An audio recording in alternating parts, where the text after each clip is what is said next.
it's horrible what's happened. The Democrats have totally missed the boat when it comes to relations with law enforcement, and they have forgotten that the first rule of government is that you have to keep your citizens safe. Or maybe they didn't forget. Maybe it just doesn't fit their politics. The New York Post boiling down the president's visit to 3 words: blah, blah, blah. The editorial board following up with this headline: President Biden delivers an empty message on crime that promises nothing NYC needs. Marc Thiessen, Fox News contributor, former White House speechwriter, and a Washington Post columnist. Marc, great to have you always on a Friday. So you wrote speeches for former president. How did the president do yesterday? What would you have changed about his speech?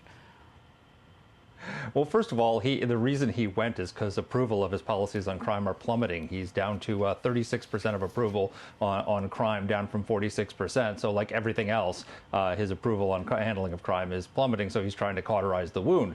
The problem is it's not that he should be calling out other Democrats. So I'm glad he said he's against defunding the police. It's that he needs to be changing his own policies. So if you look at there are 22 American cities where homicides went up last year. 12 of those set crime records. A lot of those murders are drug-related. Why are we seeing an increase, a surge in drug-related crime? It's because the border crisis has produced not just a surge in illegal migrants, but a surge in illegal drugs. Last year, the amount of fentanyl crossing the border doubled, and the number of overdose deaths in the country went up 30%. Drug crimes are going up because the border crisis has unleashed a torrent of illegal drugs on American city streets, and that produces not just overdoses, but murders and carjackings and robberies and shootings and all sorts of different crime. That is a direct result of the failed border policies. So, then, President Biden, one of his first things he did as president was to end Operation Legend, which was launched by the Trump Justice Department to send federal officers to help local law enforcement in major cities that were dealing with this crime surge. That Operation Legend was a huge success. It took hundreds of tons of fentanyl and cocaine and heroin off of the streets. He says he wants to crack down on illegal guns.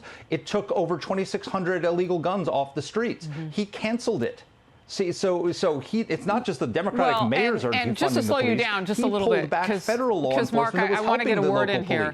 So it is important to point this out with Operation Legend and with some of the other things that the former president had in place, that when this new president, now he's been here a year, came in, that he didn't just wipe away a couple of things that Trump had done. He got away with those most important things, like Title 42 down at the border, like many things that have, as Marsha Blackburn, senator from Tennessee, just told me, that has turned this nation into 50 border states, if you will. So I wanted to slow you down on that one point, but also just on this idea that we go forth with a president who comes to the nation's most populous city. He sits down. The liberal DA, Alvin Bragg, is not at the table. I didn't hear him mention maybe he popped by his office some kind of way and we don't know about it. But those things now that are driving it, because when you have illegals, if you're letting your own criminals go, do you think they're going after the guys who came here illegally any harder? So, yes, all of those crimes you mentioned, but then they proliferate. They don't get caught. They just make more of them.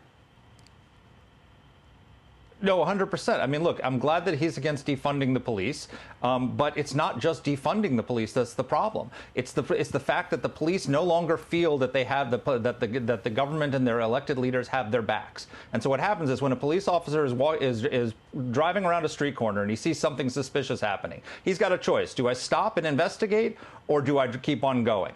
And he thinks about it and he says, well, look, if I stop and investigate and something goes wrong, I'm going to be presumed guilty rather than presumed innocent, and my life could be ruined. If I do stop, a lot of these cities have laws that say I can't pursue them if they run away, like we saw with that carjacking the other day. Yep. And then on top of that, if he does arrest the guy, the liberal DAs are just going to throw them back out on the street. So why should he take all those risks to arrest somebody when he knows they're just going to be back out on the street the next day because the DAs aren't prosecuting them and they've got all this bail reform and other things that are throwing criminals out on the street? So the natural reaction is keep driving. I know that they don't recall like they have those recall votes on the West Coast. But voters may want to take another look at that. Because when you have a guy like Alvin Bragg and you've got the governor Hochul in New York saying that, oh, she's going to wait for more data to come in as carjackings and those very personal crimes. I mean, that stuff can go south in a minute. It's one thing to do something, go into a store and rip off stuff in the store, but when you're doing one-on-one combat with somebody because you want their car keys, that's a whole nother ball of wax. And that can lead down another road. All right, I want to get to this because this is one of the first things that the new mayor of New York City did. And now a group of black voters is going after New York City's Board of Elections for what they call discriminatory intent. They say the new law allowing non-citizens to vote in local elections violates federal civil rights laws. Former Ohio Secretary of State Ken Blackwell, and member of the board which filed the lawsuit, tells Fox News they explicitly used race as a factor of demarking the voter groups they wanted to give this privilege to. And that is a direct violation of the 15th Amendment. The mayor did this, it's in place, and now this group of black voters says, you can't do this. Mark. So first of all, I think Blackwell is absolutely right. If you look at what the statements that the sponsors of this bill in the city council said, they said they were doing it to challenge white power.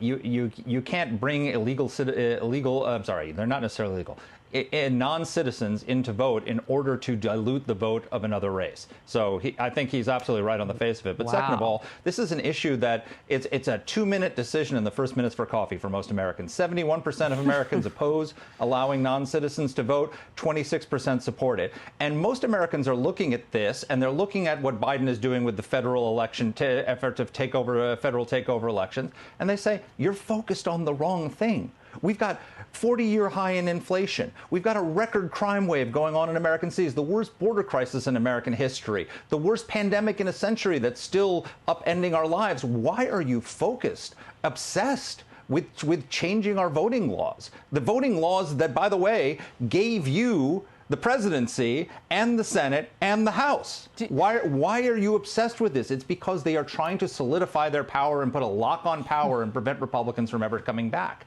And so Americans think it's wrong on the face of it, and they're focused on the wrong things. Solve the problems that American people are dealing with every day, not create new problems. Well, look, if you tell non-citizens they can vote, basically you don't have a border anymore. And by the way, why would anybody jump through the hoops to take the test and become an American citizen? If anybody can do it, if they come here to New York, they can vote in these city elections. I mean, I loved how you put it. It's a 2-minute decision in the first few minutes of the coffee that you're having in the morning for most people. That's a great quote. Marc Thiessen, thank you very much for being in focus.